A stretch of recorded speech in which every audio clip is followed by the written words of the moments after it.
Greetings, people. This is Yardi Reviews, a show where we give you a multicultural perspective on all things film and television. I'm your host, Sadiq Johnson. I'm joined by my co-host, Irv. Hello. I'm joined also by Dan the Man. The man. Dan the Man. Dan really With upset the plan. Dan really upset because Jeremy Clarkson got kicked out, but we're not going to talk about that at all. So let us get into the movie news. What's the first order of business, Irv? Martin Scorsese is rumoured to be directing the Mike Tyson biopic starring Jamie Foxx. That's dope. And here's why I said that, because Martin Scorsese working with Jamie Foxx, I just want to see, like, and plus Tyson gave it the okay, and this was the guy Jamie Foxx that was playing like the Tyson in living color, so you know that he can do the voice, and you know that if he takes it seriously, showing the actor that he's become, on the working, as Martin Scorsese, like, directing him, I mean, I'm just looking forward to that combination. It's very interesting, and I know they're going to put all the dark parts of his life in it as well.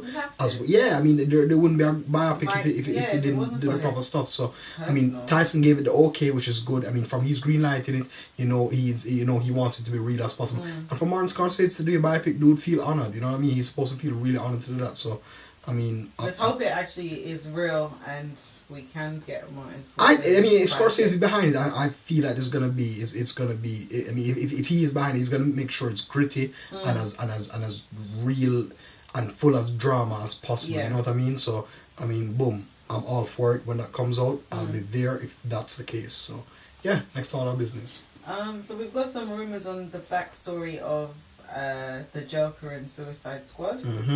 So it's going to be based on the Dark Knight Returns version, and it's going to be like this really lean, physically fit character.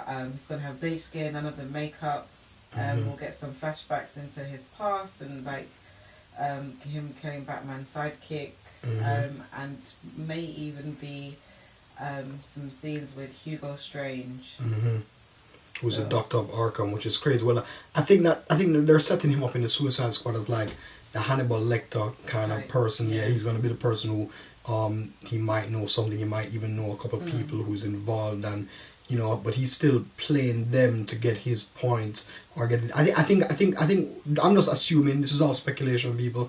I'm feeling that Joker is not going to play an integral part in the first part, but I think that nearing the end, I think he's going to break out. I think he's going to kill a few people. I think he's going to escape in a crazy fashion that's going to blow our minds, and then that's going to be the end of the Suicide Squad, where he leaves. It breaks out and he leaves, and then that's when, like, he's going to be a part of, like, the Batverse again. You know what I mean? I think he's going. I don't know if it's a cut scenes or it might be the very last scene or near to the end. He's just going to make a break for it, kill off just like Hannibal Lecter, kill off those couple cops, escaped, and that was it. You know what I mean? I think that's exactly what's going to happen. So if they do it that route, then that's perfect, because that just sets up the Joker being the villain for the next Batman standalone. And I think Ben Affleck might be even directing that as well, so that should be dope, because Ben Affleck been putting out some pretty... Because I don't think Ben Affleck signed to be Batman if he wasn't directing at least one film. You know what I mean? And so, I mean, I don't... Because he's a director now, so I don't think he would have signed on if he wasn't going to be behind the camera. And he really more favors being behind the camera than in front of it. And he's churning out some very good movies, so... I would really love to watch a Ben Affleck directed Batman. The way how his movies been kind of coming out now, like Argo, and like getting all these best picture nods and stuff like that. So yeah, I'm really looking forward to something like that. So yeah, dope. Yeah. Okay, so some more Suicide Squad stuff. There's rumors of a villain character thing that they face. It's a terrorist cell or mercenaries onslaught. There's like well it seems like the perfect villains for them to go up against, because it has to be some sort of terrorist army or terrorist threat why they're sending these villains to go and do the suicide mission. You know what I mean? Because it has to be some sort of thing, and in this day and age now where terrorism is just the main thing and stuff, it really makes sense to put this into play for it to work. So I mean, it just all makes sense. You know what I mean? So I can't doubt it. It works good, and even for people who don't know the Suicide Squad, they can actually find some sort of resonance that, alright, listen, it's a terrorist group. These villains have to get together and stop this terrorist group, because of course terrorists are bad. So yeah. And a little bit more on the Suicide Squad. Just some more rumours on Deathstroke's character. Could be played by Manganiello, but it's not been confirmed. Yeah, I heard. Yeah, they've been investigating. I mean, I think it would be dope if he got the role. Yeah. I think he's deserved of like a superhero franchise. I mean, he's one of those guys that gets in these films and stuff. I mean, he has a Magic Mike thing, but he's playing a male stripper. I mean, I think he's at this point now where he did his stint on True Blood, did well, and now I think he was also rumored to get the part for Superman as well. He was in the runnings as well. Really? For the Superman role. Yeah, it was with him and Henry You Cavill. do look like you can fit out that suit, so. Yeah, well, you know. Whatever. Let's move on. Next. In Agents of S.H.I.E.L.D, we got some Inhuman and Kree teasers. Yeah, yo, I saw that episode. That episode was so dope. I mean, listen, I know that the ratings are falling for agency, but the show is getting a lot better. And I feel that even if the show doesn't work out on ABC, that they should be really putting that show on Netflix because it can explore a lot now. They're getting into Inhuman territory. Inhumans movie's not coming out till 2018, so they are going into territory that the Marvel Cinematic Universe haven't even gone into yet and haven't even started to investigate yet. So they are the ones who are dealing with a lot of these characters, these Inhuman characters, and it's really interesting. And like you get to see that little back history of this Kree person coming down, you know, telling them that listen, we genetically engineer certain humans. They have the gene and they can be transformed with teragenesis. And if people start transforming, you guys gonna have a lot of crap on your hands. Because you have these people with powers and they're gonna be just shutting the place down. So they just got everybody scared, you know what I mean? Internal invasion and all this crap. So I mean, it's cool, and like it shows that, you know, one of the characters in the film, she's a human as well, and now they're kind of looking at her like they don't trust her, and it's gonna be kind of great. There's so many dynamics now going on. Is it gonna play into the film? Well, I mean, I don't think it's gonna have to play into the Inhumans film, because they're the ones who brought stuff first on network television. But I think they're not going to bring up anybody or any actors from the film as yet. They're not going to deal with the main royal family, but they're going to deal with like offshoot characters. But it's still bringing them into the universe way before the big movie comes out. So I mean, what they're doing is really dope, so I like it. And they also had an Asgardian in there, Lady Sif. She was in another one of them. She was in the Thor movies, and she was also in one of the Agents of S.H.I.E.L.D.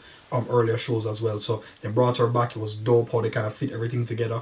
And yeah, I mean, like I said, the show is getting better. And since they did this Inhuman stuff now, it's getting more and more interesting. So I'm really looking forward to what they'll do in the future. And listen, if they do get cancelled, put it on Netflix and just make it more edgy and more darker. And trust me, you got a win-win. Sounds good to me.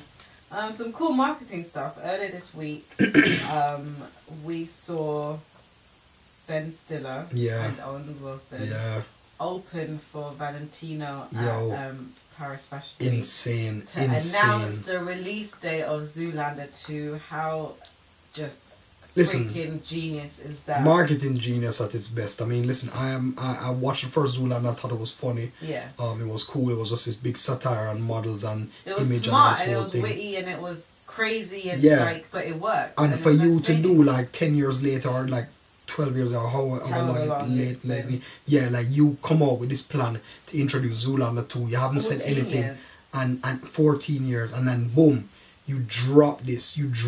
Like it's just. It's just amazing. Like nobody knew nothing, and then you drop them. And the thing is, they're actually using that event to be a part of the film as well. So that is actually going to be a part of the friggin' movie. And it worked. It was a trending topic. People are still talking about Insane. it. That's just sheer aspects, marketing genius. And it's such a cool way to incorporate fashion.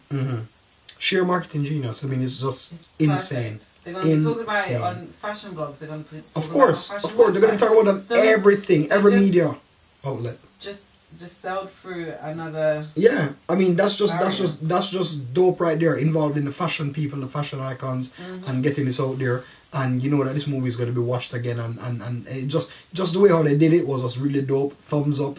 Out February 12th next year. Yeah, I'm checking it out. Even though February is a toilet bowl season, but that is a gem that comes out of the toilet bowl. Let's just hope. So moving on, we've heard some Green Lantern stories. How Chris Pine is in the rumor to listen, play man. Shout out to El Mayembe on Twitter. Like, this guy is dropping some crazy scoops. He was the one who did the Suicide Squad scoops. This dude is going in. And trust me, he said he's trying to find out who is being rumored for Green Lantern. They said they probably cast him already. Now he's bringing a rumor saying Chris Pine might be cast. Listen, if it's Chris Pine, I'm down.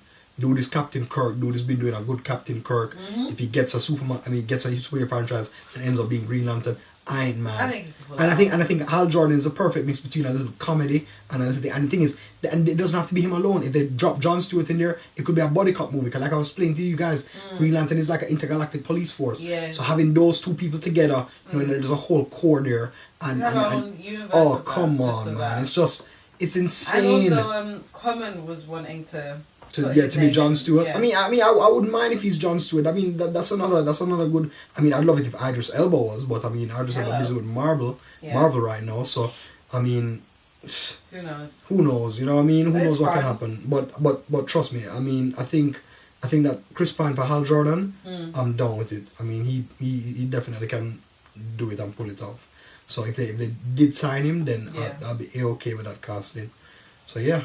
Next order of business. And then finally some Ghostbusters stuff. Oh man. Yeah. So we've heard and we actually spoke about the female cast of the reboot. Yeah. So now apparently there's going to be another cast that includes Channing Tatum and a rumoured Chris Pratt. Yeah.